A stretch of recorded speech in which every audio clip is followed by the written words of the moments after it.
Hello and welcome to The Cosmic Nomad. I'm your host, Bailey Rushlow, and this is a space for the curious and the heart-led, where we explore the human experience through travel, nature, spirituality, and real-life transformation through beautiful conversations. As I discover my way of living what I call an inspired life, I share the practices, stories, and perspectives that have helped guide me back to myself. In this episode, we are going to be talking about patterns.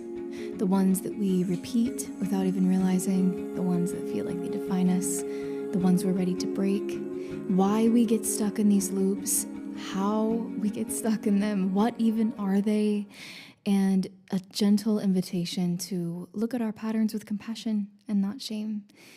This is going to be a very fun and applicable conversation that I hope you will walk away from with a lot of ideas and new inspiration to use in your own life, in your own journey, and maybe even encourage someone else in your world to do the same. So as always, get comfortable, get cozy, get moving. Whatever you feel is the energy most aligned with you in this moment. And just a quick pause to share something really special. I am reopening my Patreon this month, which feels like a full circle moment because Patreon was actually the first platform I ever used as a creator back when I was just starting to share my music and build something on my own. And now I'm returning to it with a whole new energy, more intentional, more me. And if you've never heard of it, Patreon is a membership-based space where you can support the creators that you love and receive exclusive content in return. So on my Patreon, I'll be sharing monthly guided meditations, private podcast-style voice notes, and behind-the-scenes glimpses into my creative world that I'm not sharing anywhere else. So there are different tiers depending on what feels right for you, and it's honestly such a fun way to stay connected and help support this podcast and my work as an independent artist. So if that feels like something you'd like to be a part of, please check it out at patreon.com/BaileyNRushlow. You can also find the link down below. I really love to see you there. Okay, let's jump into today's episode. I'm going to start off today with a crazy statistic that blows my mind every time I hear it. Are you ready? Research shows, that 90 to 95% of our daily thoughts, choices, reactions, and behaviors come from the subconscious mind. Only 5 to 10% is conscious.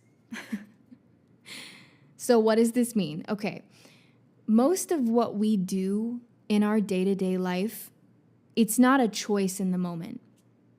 It is a program that was installed in our mind, usually long time ago, created by childhood experiences, culture, schooling, societal conditioning, family dynamics, religion, trauma, very formative moments. Any time that tiny messages were repeated and absorbed into our minds, even if they weren't true, okay? It's like we're walking through life with a script running underneath everything, shaping how we rest and work and express and dream and live and create and have relationships and all of it. Most of our life is actually lived from the subconscious without even realizing it. That's crazy. And that might make us feel like we don't have any power over it. Like it's just this script that's played out for us and there's nothing we can do. It's like driving a familiar road. At some point your body just knows how to turn, without even thinking about, oh, I'm going to make a left-hand turn. Your body's like, we're just going to turn now, right? It's that familiar to our mind to make these decisions based on these patterns in this program that have been installed in our mind, usually from childhood. This is crazy to me. This is crazy. So if this is true, what do we do about it? How do we find a sense of control in a script that seems controlless? The best place to start is by becoming aware of our patterns. So let's talk about that. Patterns are loops of repeated thoughts, behaviors, or emotional responses that we've just done so many times that they start to feel automatic. And most of them were created by our subconscious mind to protect us. I think one of the easiest ways to identify what our patterns could be is to look at the belief under them. This is called the supporting belief or the sponsoring belief to the pattern, okay? For example, see if you relate with any of these. I'm gonna list a couple, okay? The pattern is avoiding creative projects that you care about. A lot of times the belief underneath avoiding creative projects is, if I mess it up, it means I'm not good enough. Or who am I to make something important, right? If I finish it, people will actually see it. And what if they don't like it? Sometimes not finishing a project is a way to protect ourselves from the vulnerability of being witnessed. Okay, I'm telling you, we're diving right in. What about the pattern of staying in a relationship where you don't feel seen? Sometimes the belief under that could be, I have to earn love by proving my worth. Maybe you believe that love always hurts, and this is just what it's like. Or maybe if I ask for more, they'll leave me. Or I'm too much, I'm too sensitive, I'm too needy, so I'm gonna stay unseen because that feels safe to me. Or maybe being chosen feels more important than being understood. Or maybe we just think that this is the best that I can get. I have watched friend after friend through my life be in dynamics with people, including myself, by the way. I've done this too. Not necessarily even like abusive or really awful relationships, but just being with people that weren't really on the same wavelength as them and assuming that this is the best that it's going to be, or just accepting the good parts about it and kind of looking away from the bad parts. Why? Because there's a pattern playing out. We're going to get back to that in a second. Let's continue with the patterns that we recognize. Okay, another one I came up with is people-pleasing, self-abandoning. The belief is, if I disappoint someone, I am a bad person. Or it's selfish to put myself first. Or if I stop being useful, I'll be forgotten. Or saying yes keeps me safe, so I say yes to everyone. Whatever they need, I'm there. I'm that person, right? What about this one? This one I feel like hits home with a lot of women specifically, but everyone is included in this. Not resting until everything is done. This is such a patriarchal, capitalistic conditioning that all of us have in some form or fashion, I think. That rest is for later. Rest is for when I deserve it. If I slow down now, everything will fall apart. If, my worth comes from being productive, then I'm not able to rest, because then what does that say about my worth, right? If I'm not consistently doing something, then I am falling behind. So I give you these examples. I'm curious what of those you related to. I put my hand up for all of them that I've believed throughout my life at different times, maybe not all at once, but I could probably list you an entire notebook full of my subconscious beliefs and programming. I mean, if 95% of our mind is subconscious, then all of us could, right? Yours might be totally different than the ones I've just listed. Those are just some that I personally have felt and ones that I feel are relatable for a lot of people. But we're all going to have unique beliefs that create the way we see the world and create the interactions that we have, or the relationships that we are in, and the patterns that we continue to perpetuate. So we know about the subconscious mind. We understand what patterns are, and we relate to some of them. Now, what do we do? Okay, so this is one of my favorite things that exists. It is called neuroplasticity. And this is your brain's ability to change. It can literally rewire itself.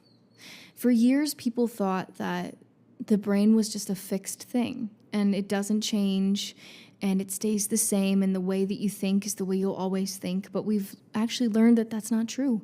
The brain can adapt, it can grow, and it can build new pathways at any age.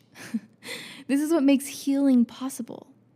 And this is why even old patterns that are outdated, that we don't want to keep living in, can shift.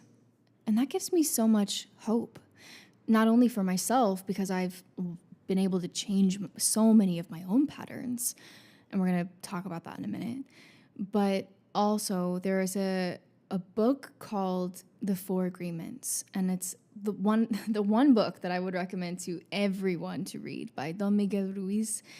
And there's a quote in the book. He says, "We don't choose our beliefs. We agree with them when we are children.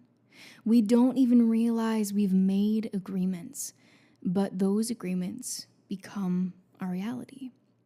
And I think that's why these agreements that we make in our subconscious feel like our truth, because they are. They keep us safe. They keep us in line. They keep us in check. They keep our world feeling reliable. And they do serve us in that way. But they oftentimes limit our experience because they're trying to keep us safe so hard that we miss out on what else we could experience. And so then we just loop in this pattern until we are old and in the same relationships that we've been in over and over and over again, the same jobs that we've been in over and over and over, the same beliefs about ourselves, beliefs about the world, unable to change our mind about things. I'm sure there's someone in your world that what I just said reminds you of, and you go, I just don't want to do that. How can I work with what I have to change what I have, to create the kind of reality that I want to live in, that maybe I don't even know what that is yet, but it's different than what I'm experiencing now. I want to share a personal story with you. So for a long time, I was unconsciously choosing chaos, thinking that if I could just love hard enough and be consistent enough, prove my worth enough, someone would finally choose me back. Whether that was friends that were chaos, romantic partners that were chaos, parents that were chaos. I referenced a few episodes ago that I got my heart broken in 2018, and it started me on this whole trajectory of self-healing and becoming aware of my mind. And a big part of that journey was recognizing the patterns that played out in that relationship. It was with a musician that was much older than me, and it was a hot and cold, off and on, crazy chemistry, everything that I want and then nothing that I want. And I felt that if I could just stay consistent, improve my worth, and prove that I was worth choosing, then he would stay and we would have this beautiful life together. And it wasn't until after the relationship ended that I looked back at it, as we do in hindsight, right? Things are a little clearer. And I recognized that it mirrored so closely the relationship that I had with my dad growing up. And I know we joke about daddy issues, but they're just a pattern too. And what I recognized about myself was that I had confused chaos for love. I had a belief that if I stayed consistent, I would be chosen. No matter what happened, no matter what went down, no matter how poorly I was treated, no matter how much I was dismissed, if I stayed the course, then this person would value me. They would see me for who I am. They would trust me. They would recognize what an incredible asset I am in their life, right? And I realized in my unpacking of this back and forth experience, this chaos that I kept choosing, because it felt familiar, was that it mirrored a relationship that I had with my dad, who was loving and a fine parent, but he was gone so much in my childhood, traveling with work. He was a musician, so was the guy I was dating. And somewhere in my nervous system, I had internalized this belief that love means waiting, chasing, or performing in the hopes of being chosen. So this is one of my most personal patterns that I've shifted. And I think my healing started when I finally realized to myself, this isn't love. This is a pattern. And instead of shaming myself for staying too long or loving too hard or wasting time, although I did go through those emotions, I brought it back to compassion in the end. I looked at little me, that part of me still waiting to be chosen, and I said, of course you wanted that. Of course you thought proving yourself would earn you love, because that made sense once. But here's the thing, we can't shift something while we're still judging ourselves. So the first step in changing the pattern is seeing it and naming it gently. How would you name a subconscious agreement in your world? What phrasing would you use? Pause here, write it down if it comes to you. Mine was, if I'm good enough and consistent enough, they will stay, right?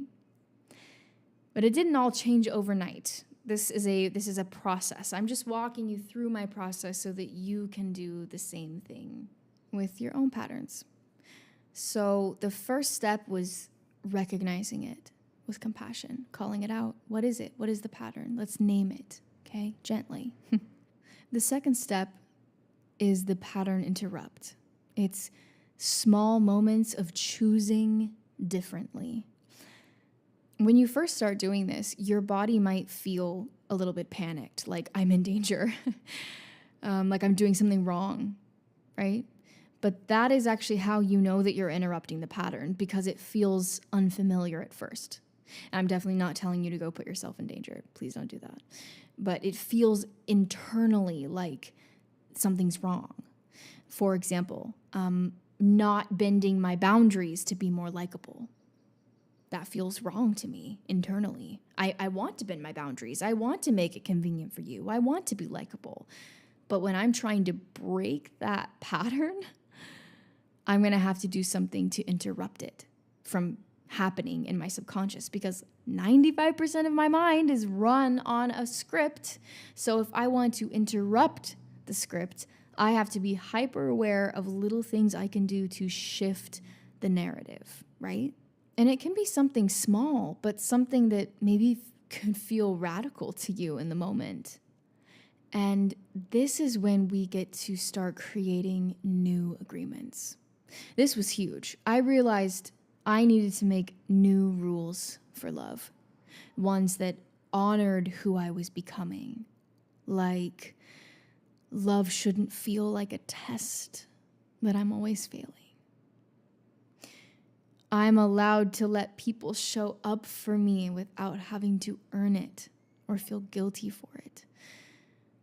I'm allowed to be heard even when my voice shakes.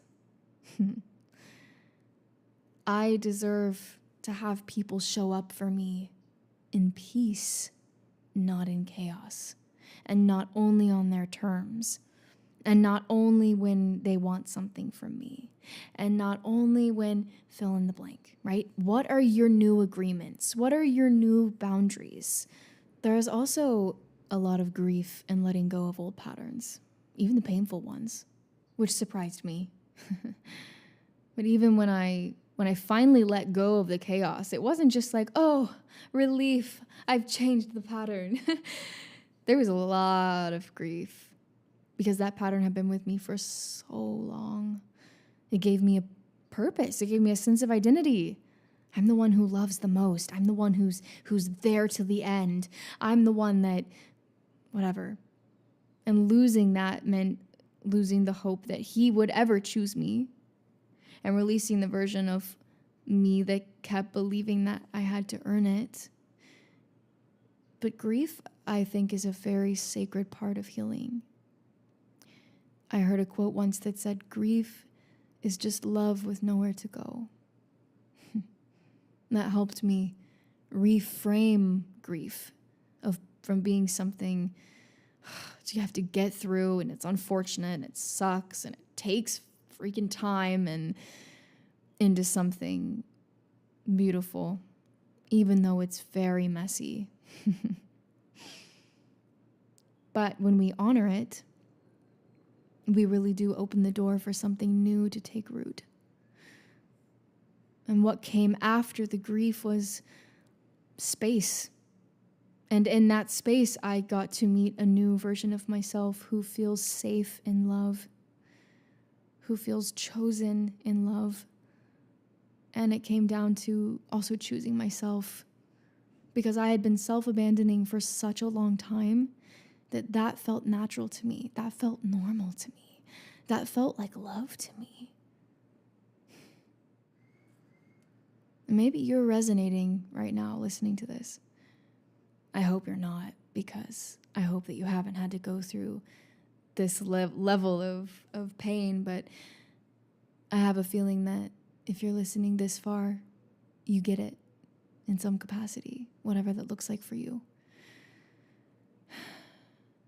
And it's interesting, when I met my partner, Philip, who's a very, very secure, no drama, very consistent, very calm, very loyal and loving and pure person. He's the most pure soul I've ever met. When we first connected, a part of me was waiting for the drama. Like, I was waiting for the butterflies. I was waiting for the push and pull.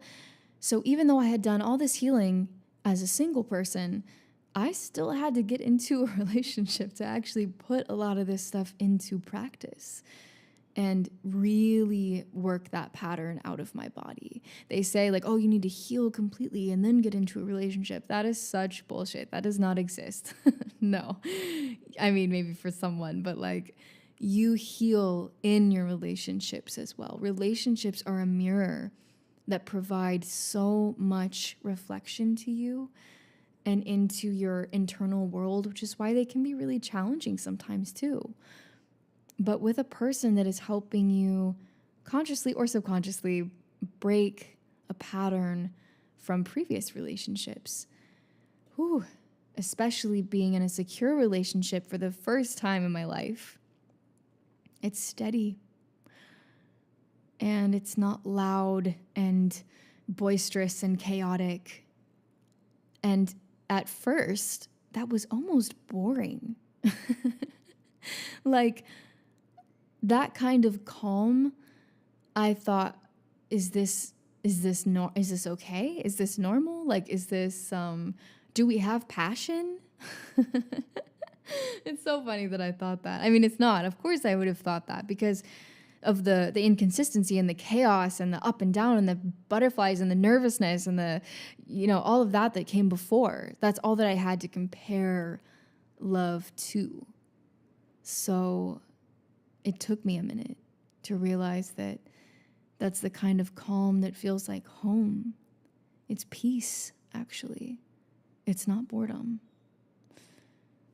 And I used to think that healing would look like this huge breakthrough and proving myself to someone who finally sees my worth. And healing has actually looked a lot more like not reacting, not chasing, realizing that love doesn't have to be earned through struggle.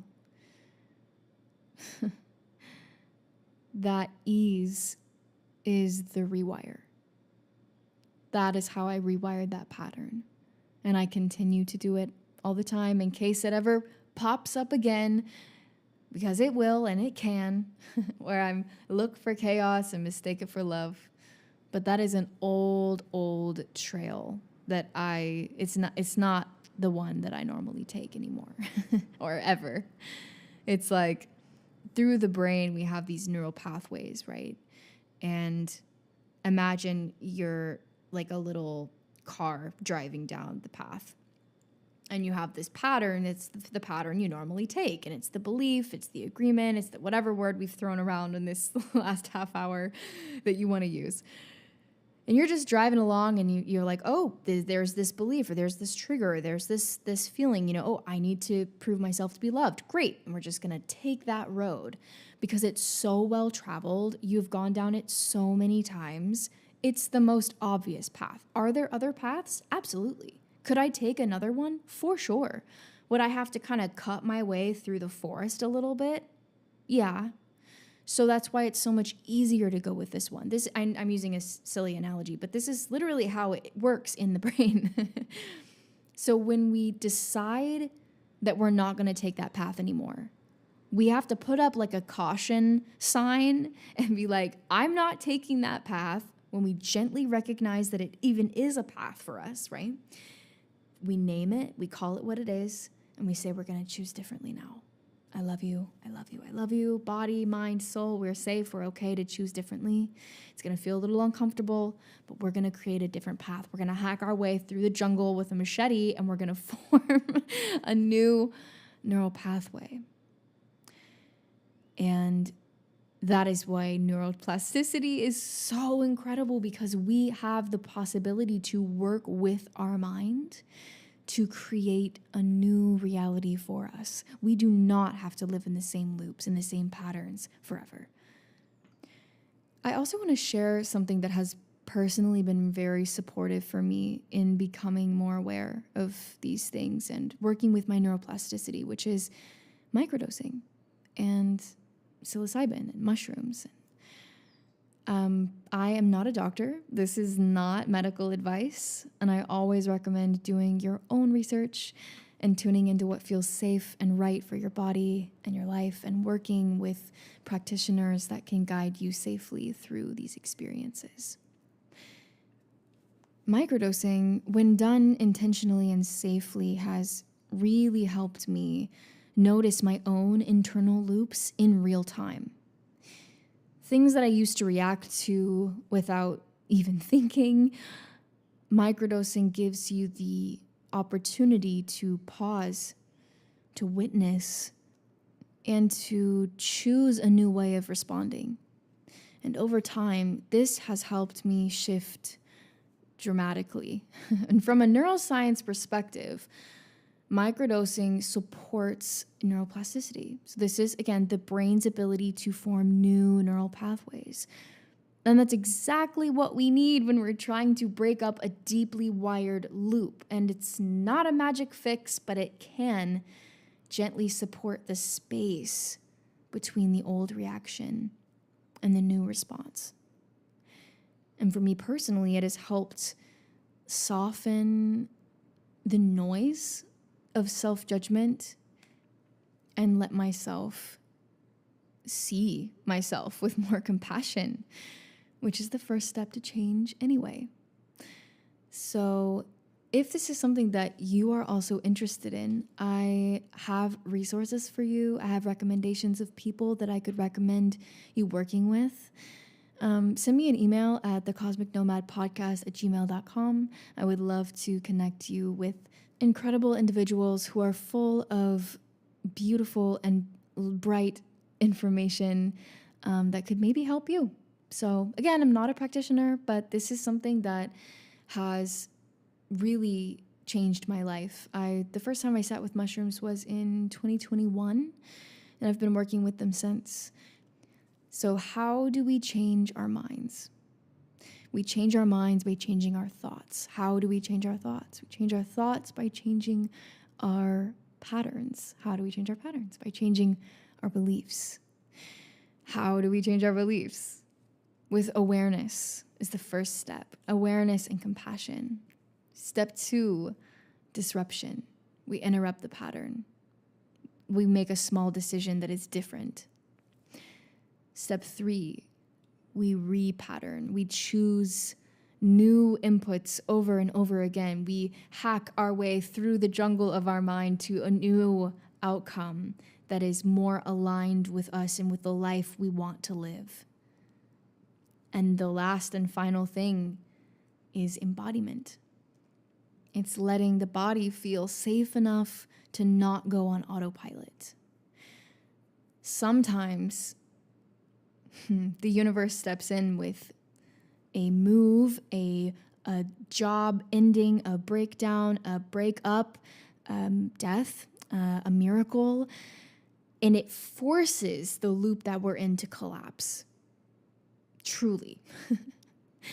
And other times, we can slowly, tell ourselves a new story about ourselves until it starts to take root. So I just encourage you that whatever pattern or loop or limiting beliefs you find yourself telling yourself, you can change this, dude. You don't have to be stuck in this mental pattern. It's not a permanent thing. Anything can be changed. Anything can be fluid, especially working with the mind.